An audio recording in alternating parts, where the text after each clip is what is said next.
नमस्कार, स्वागत है आपका खबरों का पंचनामा में। मैं हूं आपके साथ वक्ता। हम लेकर आए हैं देश और दुनिया की 5 बड़ी खबरें, जिस पर चर्चा के लिए हमारे साथ स्टूडियो में मौजूद हैं कैपिटल टीवी के editor in chief doctor Manish Kumar ji. Doctor साहब, आपका बहुत बहुत स्वागत है। धन्यवाद। सबसे पहले नजर डालते हैं आज के हेडलाइंस पर। शराब घोटाले के मामले में आम आदमी पार्टी के कम्युनिकेशन इंचार्ज विजय नायर को 14 दिन की न्यायिक हिरासत। 20 अक्टूबर को होगी अगली सुनवाई। कांग्रेस की भारत जोड़ो यात्रा पहुंची कर्नाटक। सोनिया गांधी भी कर्नाटक के मंड्या में उपस्थित। राहुल गांधी के साथ हुई भारत जोड़ो यात्रा में शामिल। राष्ट्रपति द्रौपदी मुर्मू का कांग्रेस ने किया अपमान। कांग्रेस नेता उदित राज का विवादित बयान, कहा ऐसा राष्ट्रपति किसी भी देश को न मिले। महिला आयोग ने नोटिस भेज माफी मांगने को कहा। दशहरा के मौके पर महाराष्ट्र में शिंदे और ठाकरे ने किया शक्ति प्रदर्शन। सीएम एकनाथ शिंदे पड़े उद्धव ठाकरे पर भारी। शिंदे को मिला जनता और ठाकरे के परिवार का साथ। छत्तीसगढ़ के दुर्ग में साधुओं के साथ फिर मॉब लिंचिंग। बच्चा चोरी के शक में भीड़ ने किया लहूलुहान। Video viral. बीजेपी ने कानून व्यवस्था पर खड़े किए सवाल।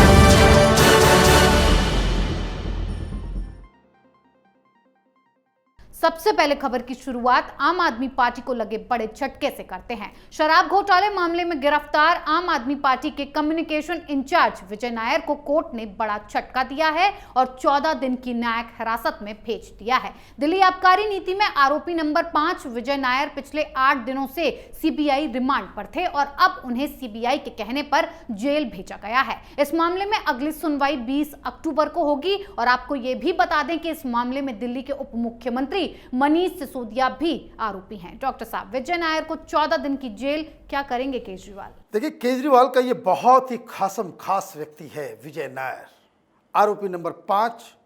पहला उस लिस्ट में जो 15 लिस्ट है उसमें जो पहला शख्स जो नॉन गवर्नमेंटल पर्सन है वो विजय नायर है।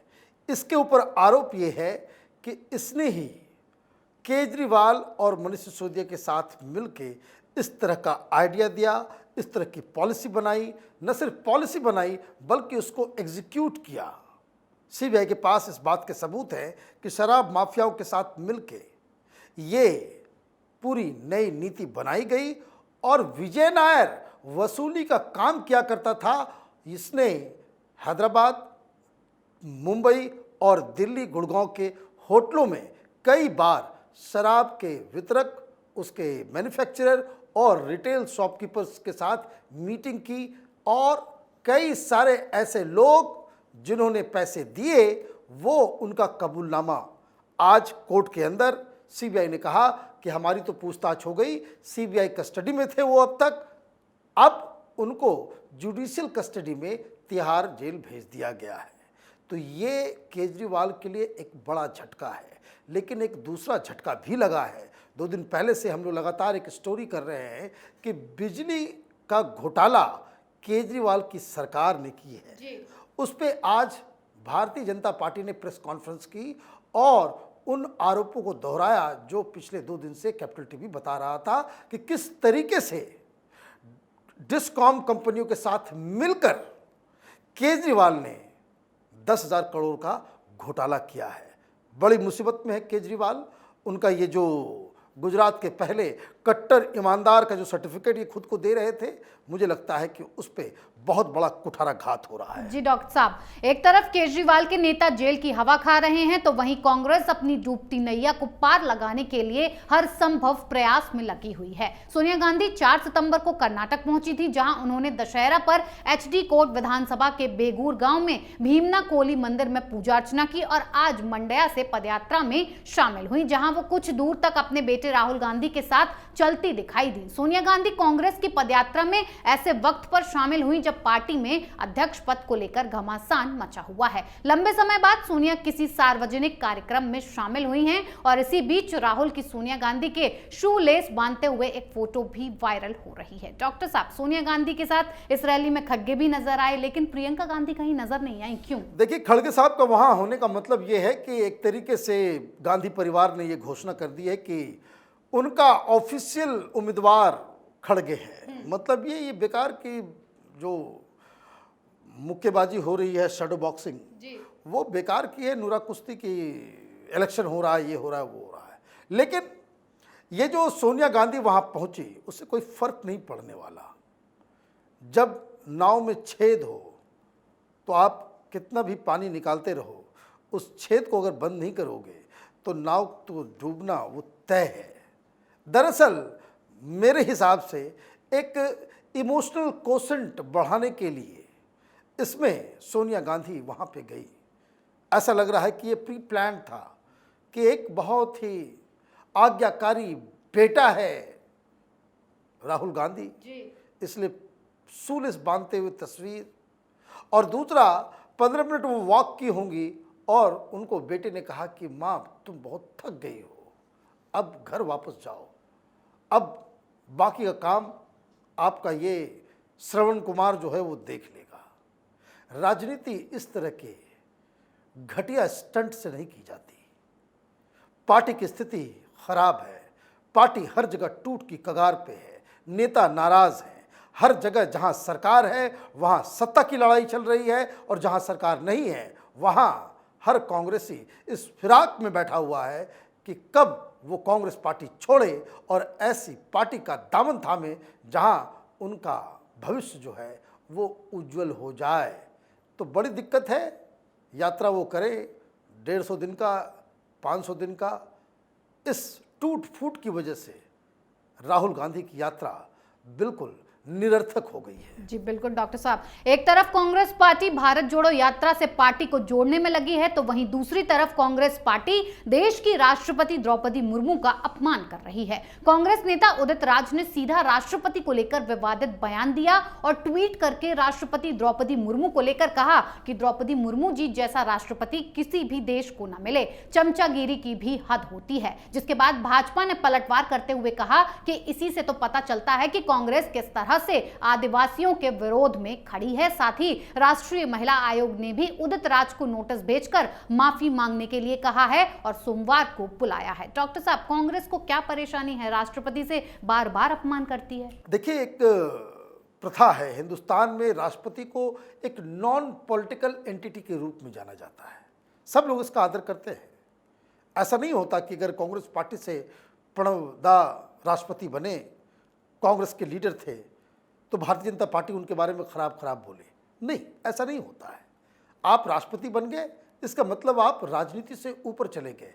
लेकिन कांग्रेस पार्टी की मानसिकता और जो फ्रस्ट्रेशन है वो उनके बयानों में साफ साफ नजर आती। कौन है ये उदित राज?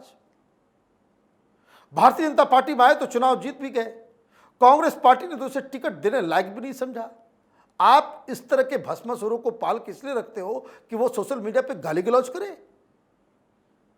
एक तो आपने चमचागिरी जैसे शब्द का इस्तेमाल किया, आप पे अटैक हुआ, टेलीविजन पे आ गए। चेहरा चमकाने का जो ये लत है वो इतना खराब है कि आपको माफी मांगनी चाहिए। तो टेलीविजन पे आकर के इस आरोप के बाद वो कह रहे कि भाई मैं दलित हूं, वो दलित है, मैं उनसे इंटरनल बातचीत करो। अरे आपको इतना भी अक्ल नहीं है कि आप देश के राष्ट्रपति के बारे में इस तरह की बातें कर रहे हैं, और माफी मांगने के बजाय एक और जुमला उन्होंने कह दिया कि ये राष्ट्रपति जो है ये डफ एंड डम है, गूंगी और बहरी है। आप राष्ट्रपति के बारे में इस तरह की बातें करेंगे और आप चाहेंगे कि भाई कांग्रेस पार्टी को लोग सराहे?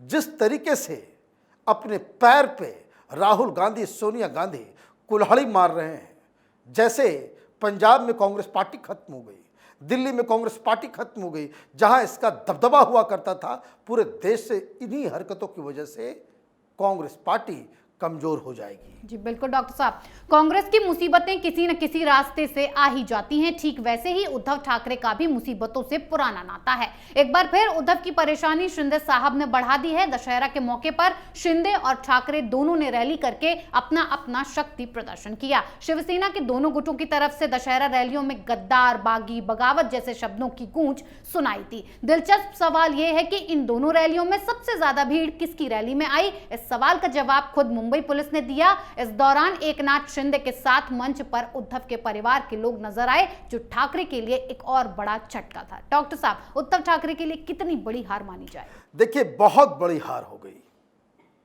आप इस तरह की जब 1 to 1 लड़ाई लड़ते हैं तो आपको अपने हर कमजोर पॉइंट्स को जो है उसको बचा के रखना होता है।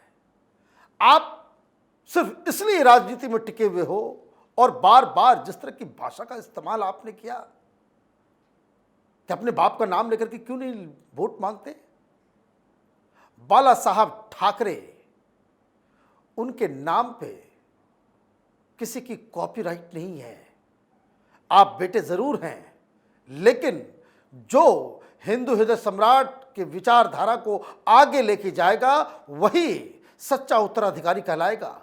ये वंशवाद, ये हिंदुस्तान अब बर्दाश्त नहीं करेगा। और वंश की ही बात है तो शिंदे ने बहुत ही, इसको कह सकते हैं, अक्लमंदी के साथ इस वंशवाद के दंभ को उसके ऊपर बुलडोजर चला दिया। आपने देखा होगा कि किस तरीके से शिंदे के स्टेज पे उद्धव ठाकरे के बड़े भाई, उनका भतीजा, बहू, सारा परिवार वो एकनाथ शिंदे के स्टेज पे था। तो एक ठाकरे उधर तो कई सारे ठाकरे इधर नजर आए। तो वो जो अकड़ है वो तो उसी समय निकल गई। जो व्यक्ति अपने परिवार को एकजुट नहीं रख सकता, वो पार्टी को किस तरीके से एकजुट रखेगा? ये महाराष्ट्र की जनता और देश की जनता कह रही है। जब आप परिवार चलाने लायक नहीं हो, एक परिवार में 100 आदमी को आप इकट्ठे नहीं रख सकते, लाखों लोगों को आप एक साथ कैसे रख सकते? इसलिए भीड़ 2 लाख की संख्या में शिंदे के साथ और 1 लाख के आसपास की भीड़ वो उद्धव ठाकरे के साथ। तो संख्या में भी गए और आपके स्टेज पे कौन थे? सब थके हारे फुके हुए कारतूस नजर आ रहे थे उद्धव ठाकरे के पीछे। आपके पास इतनी गैरत भी नहीं बची कि आप अपने स्टेज पे हिंदुत्व को लेकर कोई एक शब्द भी लिख सकते।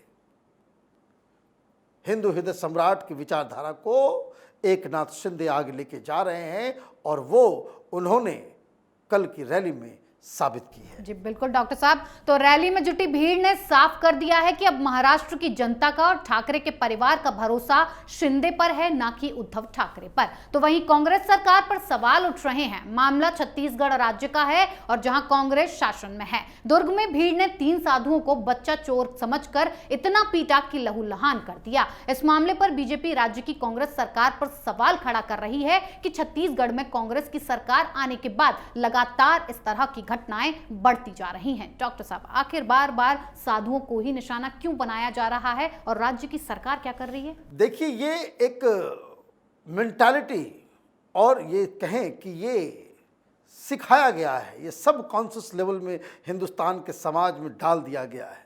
इस तरह की पिटाई किसी पादरी की नहीं होती जी, मौलवी मौलानाओं की नहीं होती, लेकिन साधु बच्चा चोर है, ये पता नहीं कहाँ से हिंदुस्तान में हिंदुओं के ही दिमाग में घुसा दिया गया है। तो एक तो ये प्रॉब्लम जो बहुत पुराना है, जिस हिसाब से बॉलीवुड किताबें, जिस तरह से हमें इतिहास पढ़ाया जाता है, समाजशास्त्र पढ़ाया जाता है, उससे और मीडिया का जो प्रोपेगेंडा होता है। देखिए, कोई मौलाना रेप करेगा और किसी साधु की तस्वीर छाप देंगे ये अखबार वाले।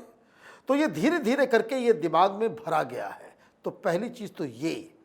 दूसरी चीज़, पालघर हुआ, आपने एक्शन नहीं लिया। फिर महाराष्ट्र के अंदर एक और घटना घटी, तुरंत एक्शन नहीं हुआ। आपने बंद किया, सब कुछ किया, लेकिन तुरंत पनिशमेंट आपने कोई एग्जाम्पल पेश नहीं किया जी। अब छत्तीसगढ़ में हुआ है, वहां कांग्रेस पार्टी की सरकार है, वो क्या करेगी पता नहीं। लेकिन ये जो लगातार चीजें हो रही है ये उचित नहीं है। ये हिंदू साधुओं संतों के ऊपर इस तरह का अत्याचार एक ऐसे देश में जहां बहुमत में हिंदू हो, ये अपने आप को बताता है कि किस तरह के कुचक्र में हिंदू समाज फंसा हुआ है। सब लोगों को इसके खिलाफ आवाज उठाने की आवश्यकता है। जी बिल्कुल डॉक्टर साहब, बहुत बहुत धन्यवाद इतनी जानकारी के लिए। धन्यवाद। खबरों का पंचनामा में आज के लिए इतना ही। देश विदेश की बाकी खबरों और उनके सटीक एनालिसिस के लिए देखते रहिए कैपिटल टीवी। हमें लाइक कीजिए, शेयर कीजिए और कैपिटल टीवी को सब्सक्राइब कीजिए। नमस्कार।